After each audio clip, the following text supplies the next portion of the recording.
I don't really want to get into any arguments, but what I would like to talk about is your life. I would like to talk about your life. And I'd like to begin with a story. I'd like to begin with the story of a king. There's a famous story where there was a certain king who had been out hunting with his dogs, and he returned to his palace. And he was so thirsty. He was so thirsty. He was calling, "I need some water, I need some drink." And there was a scholar, a learned man, who used to be close to the king. So he said to the servant, when he was bringing the water, he said to the servant, give me the water, because I want to give this water to the king myself personally." So he went to the king, and the king was so thirsty, he said, "Give me the water, give me the water." And the scholar said, "Look," he said, "no." He said, "First I want to ask you a question. How much of your kingdom would you give up for this glass of water? If this was the only glass of water you could give, how much of your kingdom would you relinquish for a glass of water?" He said, "I would give half my kingdom to drink water. I would give half my kingdom."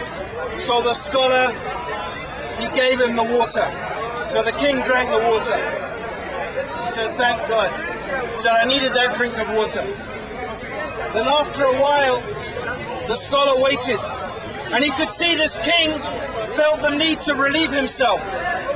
So the king was getting up, and the scholar said, sit down, sit down. First, before you go, I have to ask you. Imagine you're not able to relieve yourself. Imagine you're not able to go to the bathroom. Imagine you are not able to urinate. How much would you pay for the ability to urinate when you're desperate? How much of your kingdom would you give for that? He said, "I'd give half my kingdom." He said, "Oh my king, your whole kingdom is worth a glass of water and urinating a glass of water. Your whole kingdom is worth." And this is it, my people. Think about it. In the Quran, listen to these words. Please listen. In the Quran, let me recite to you some Quran. Bismillahir Rahmanir Rahim. ألهاكم التكاثر حتى زرتم المقابر هلا سوف تعلمون ثم قل سوف تعلمون هلا لو تعلمون علم اليقين لترون الجحيم ثم لترونها عين اليقين ثم لتسألن يومئذ عن النعيم. Let me translate that for you. ألهاكم التكاثر. God is saying the worldly life distracts you. That is the reality, people. You are distracted by your life. How fun is your life? The sun is shining, I'm riding my bike, I'm drinking my Coke. It's the real thing. I'm having such a good time. You know what? Your life distracts you. The dunya, the world, it distracts you. حتى ذلتم المقابر, until you reach the grave. Yes, the grave, death. The death is the thing that we don't think about. Death is the thing, we want to forget it.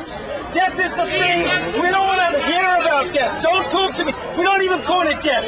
We call it kicking the can. He passed away. He passed away. He left us. No, death, people. Death is the reality. That is one thing you can be sure about. You want to know something that you can be sure about? You want some surety? Death. Death is going to come to me. It's going to come to you. You can be rich. You can be poor. You can be a ruler of a land with $70 billion in your bank account, and death is going to come to you. You can be Obama, or you can be the man who empties the bin. Death is going to come to you. Man, woman, children, the young, the old, the poor, the weak, the needy. Death is the equalizer. It is going to come and take every single one of you. And what have you prepared? What have you prepared for death? Do you even know what is going to happen when you die? Oh, I'll find out when I get there. But listen, people, by every account, whether you're a Hindu, whether you're a Buddhist, whether you're a Christian, whether you're a Jew, whether you're a Muslim, every account of death tells us But when you die, it's too late. You have to decide now. It's what you do in this life that is going to determine what happens to you when you die. The only people who say something different are the atheists. They say there is no God. This whole universe is a random event. A random event? If I told you this bottle randomly, spontaneously appears, you'd say I was crazy. And this is simple. A bottle is a simple thing of water. How about this universe in which we live? How about this? How about us, our bodies? Are we simple? My mobile phone. You know what this mobile phone is made of? Glass. Comes from sand. Plastic comes from oil. And you know where I found this mobile phone? I was walking around in the deserts of Saudi Arabia. Plenty of oil and sand.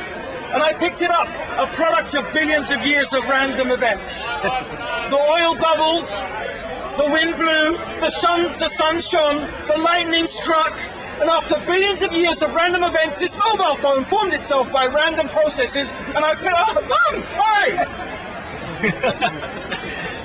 You know what? Atheists think they're rational? Rational? What is rational about believing that a highly complex universe, it is so complex that we don't even have a model that describes the accurate working of the atom. We have to describe it through a highly complex mathematical equation. If I showed it to most of you, you'd say, what is that? But it's a random event. It doesn't make sense, my people. That's nonsense. None of you would believe that about anything. So let's just put atheism to a side because it's a fantasy. But anyone else who has some spiritual insight will tell you death. Death, it's too late. Once you're dead, it's too late. So Allah says in the Quran, Al-Hakamu Takafur, the worldly life distracts you, Hatta Zultumul Maqadir, until you reach the graves. Kalla sawfa ta'lamun, then you will come to know. Then you're going to know. Thumma kalla sawfa ta'lamun, then definitely you'll come to know. What are you going to know when you're dead? That Jesus is What are you Lord. going to know when you're dead? Jesus is our Lord. What are you going to realize when you're dead? You know what you're going to realize, people? Allah says, Al-Jahim. You know what Al-Jahim is? It is the fire of hell. Yes, I'm sorry I said it. Hellfire. And I don't apologize that I'm here to warn you of a day when the sun will be brought close, a day when we will sweat, a day when mankind will be in terror, when they will be in fear, when we will be running like we're in a drunken riot, but we will not be drunk. We will not be drunk with alcohol. It is the fear that will make us run, because this is the day that we denied. This is the day we ignored. This is the day we forgot. It is the day of judgment.